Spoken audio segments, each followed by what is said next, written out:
Let's dive into Operation Midnight Hammer, the US airstrikes that targeted Iran's nuclear sites in a move that shocked the world and sent ripples through global security circles. This wasn't just another military operation, it was a high-stakes gamble with consequences that are still unfolding. Was it worth the risk, or did it just crank up the danger, making an already volatile region even more unpredictable?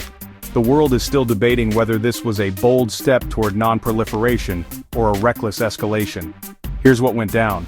President Trump took to the podium, declaring that these strikes had completely and totally obliterated Iran's nuclear program.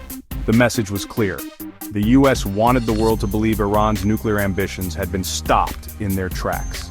His team doubled down, repeating the claim that the threat is gone, and that Americans, and the world, can breathe a little easier. But is that really the case? But if I dig a little deeper, things get murkier fast. Behind the confident headlines, there's a lot of uncertainty, and not everyone in Washington is on the same page. Vice President Vance?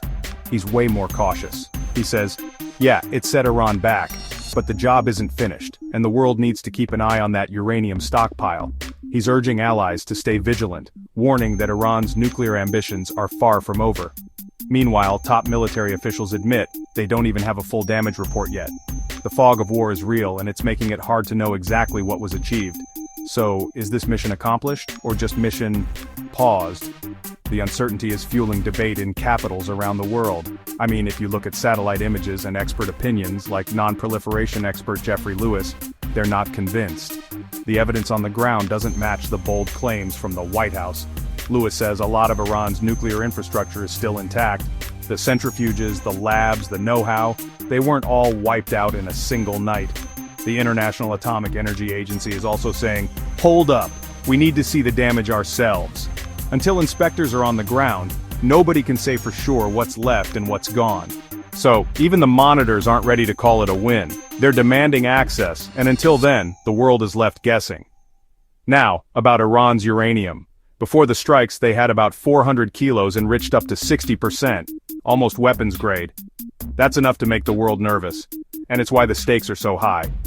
The IAEA last checked it just days before things got heated, but nobody knows if Iran managed to move it all, or if it got hit. There are rumors of secret stockpiles and hidden facilities, but nothing confirmed. Iran's foreign minister claims they took special measures to protect their material, but no one's sure what that really means.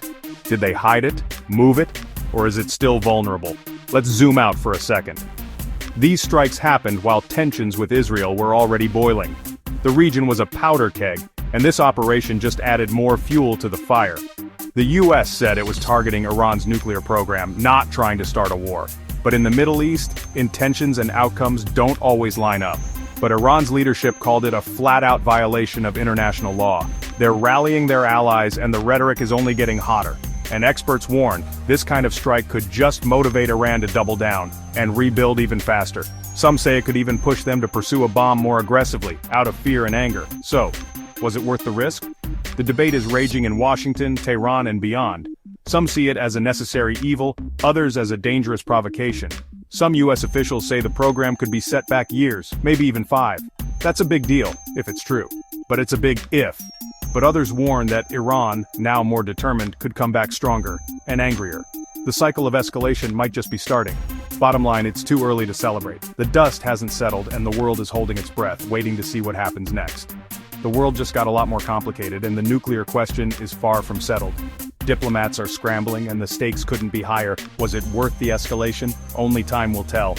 For now, the world is watching, waiting, and hoping for answers. Stay tuned.